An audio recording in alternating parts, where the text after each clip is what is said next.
परम सत्कारयोग गुरु प्यारी सात संगत जी, राधा स्वामी जी। सात संगत जी, बाबा जी और हजूर जी अब डेरे में हैं जी, और बाबा जी के डेरे में अब भंडारे चल रहे हैं जी। आज शाम को 4 बजे बाबा जी ने डेरे में संगत के साथ सवाल जवाब किए जी। आज बाबा जी और हजूर जी दोनों स्टेज पर बैठे थे जी। आइए अब आज 8 नवंबर के सवाल जवाब शुरू करते हैं जी। एक लड़की ने बाबा जी से पूछा कि बाबा जी, जो इंसान सबसे करीब है वही दर्द क्यों देता है, और बाबा जी ऐसे इंसान के साथ हमें क्या करना चाहिए। तो बाबा जी ने समझाया कि बेटा, वो जो और जैसा करता है तो उसको करने दो, हमें गलत नहीं करना। अगर हम गलत करेंगे तो हमारे ऊपर कर्मों का बोझ बढ़ने लगेगा।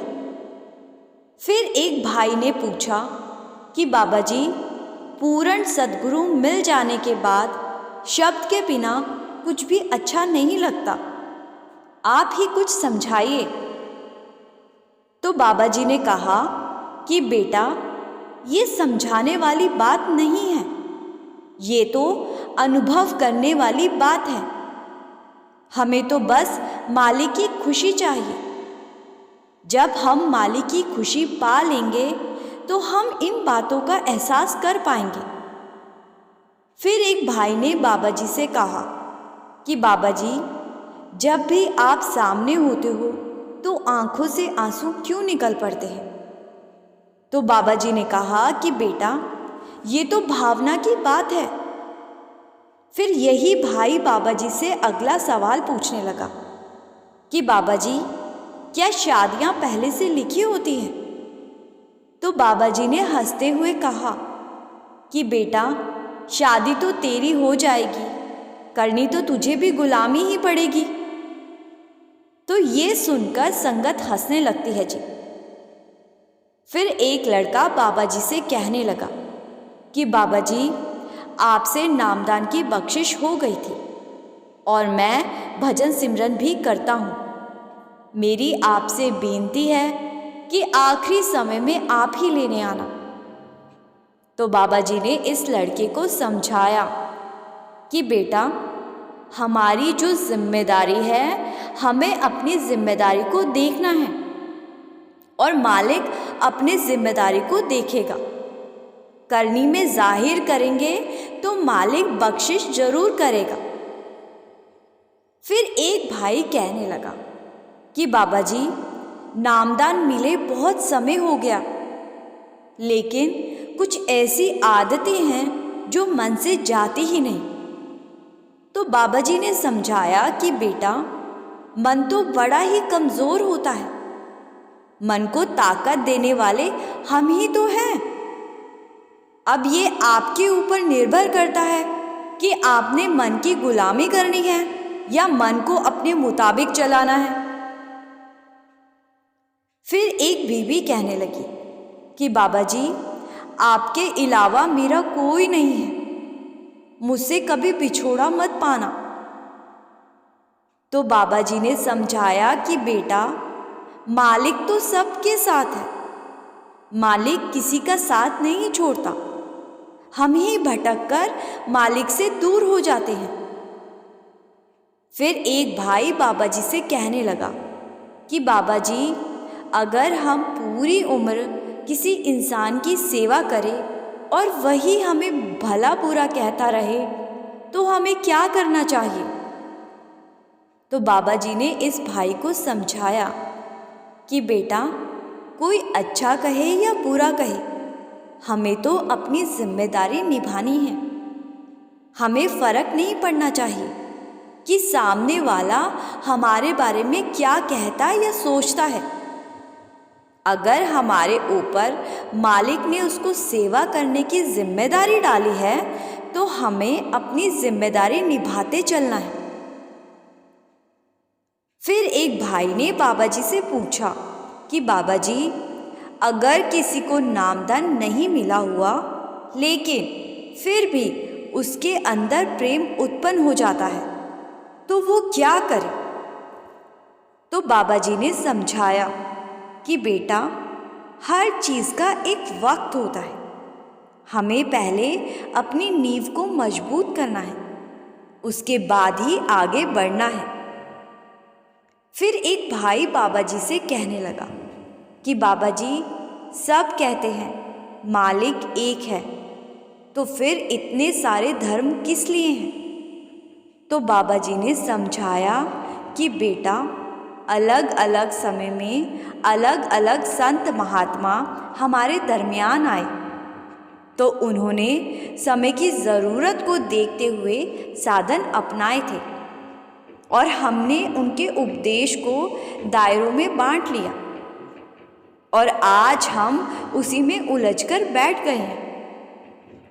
फिर एक लड़की बाबा जी से कहती है कि बाबा जी, मेरी मेमोरी बहुत वीक है और मैं बहुत जल्दी भूल जाती हूँ, पढ़ाई नहीं कर पाती। तो बाबा जी ने कहा कि बेटा, हमें पढ़ाई अपनी ज़रूरत के लिए करनी है। पढ़ाई नहीं करेंगे तो अपने पैरों पर कैसे खड़े होंगे। फिर यही लड़की कहने लगी कि बाबा जी, मुझे भी नामदान चाहिए। तो बाबा जी ने कहा कि पढ़ाई करेगी तो नामदान मिलेगा। ये सुनकर संगत हंस पड़ी थी जी। फिर एक लड़की कहने लगी कि बाबा जी, मुझे सिर्फ आप चाहिए, मुझे और कुछ नहीं चाहिए। ये लड़की एक ही बात को लगातार और बार बार बोल रही थी जी, और बिना रुके ही कहे जा रही थी कि बाबा जी, मुझे सिर्फ आप चाहिए। तो बाबा जी ने कहा कि सांस तो ले ले बीच में। ये सुनकर संगत बहुत ज़ोर ज़ोर से हंसने लगी थी जी। फिर लड़की कहने लगी कि बाबा जी, अब आप बोलो। तो बाबा जी कहने लगे कि तू मुझे बोलने का मौका देगी तभी तो मैं बोलूँगा। संगत फिर से हंसने लगती है जी। फिर ये बहन बाबा जी से बहुत कुछ बोलती रही और बाबा जी को जवाब देने का मौका ही नहीं दिया। आखिर में बाबा जी ने हंसते हुए कहा, आज लगता है तू सब कुछ बोल देगी। तो आगे ये लड़की कहने लगी कि बाबा जी, मुझे नामदान की पर्ची वाली लाइन से निकाल दिया था। तो बाबा जी ने हंसते हुए कहा कि वहाँ भी अगर इतना बोली होती तो सेवादार तुझे पर्ची लेने अंदर भेज देते। तो संगत फिर से हंसने लगती है जी। फिर यही लड़की आगे कहने लगी कि बाबा जी, मैं जब आपको याद करती हूँ तो मैं आपके पीछे भागती हूँ, मतलब मेरा मन आपके पीछे पीछे भागता है। तो बाबा जी कहने लगे कि बेटा, अगर आप भागोगे तो मुझे भी आगे की तरफ भागना पड़ेगा। फिर यही लड़की कहने लगी कि बाबा जी, क्या मैं आपके पीछे भाग लूं?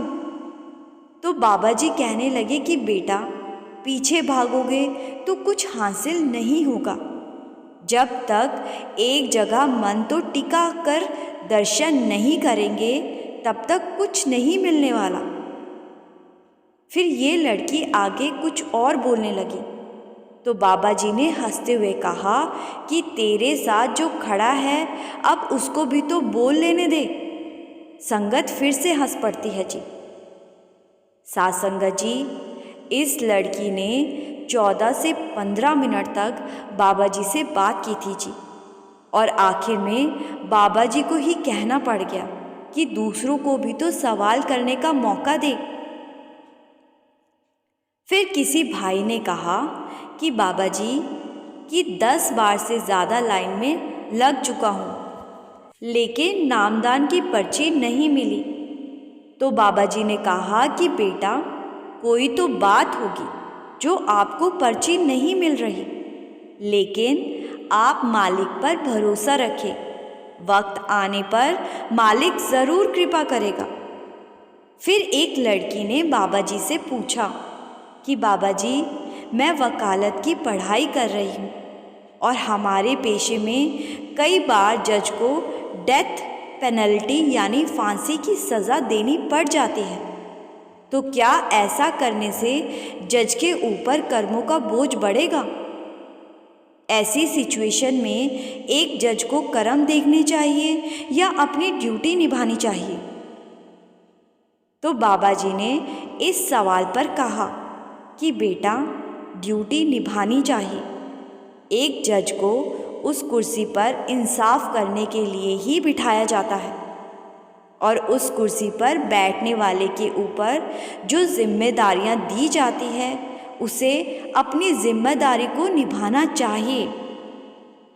फिर एक लड़की ने बाबा जी से पूछा कि बाबा जी, मैं जॉब के लिए पेपर देने की तैयारी कर रही हूँ, जिस वजह से मैं डेरे में सेवा करने नहीं आ पा रही और इस बात का मुझे बहुत दुख होता है।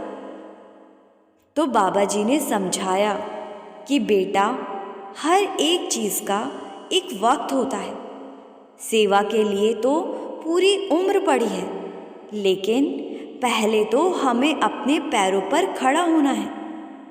अगर पैरों पर खड़े नहीं हुए तो सेवा में भी मन नहीं लगेगा।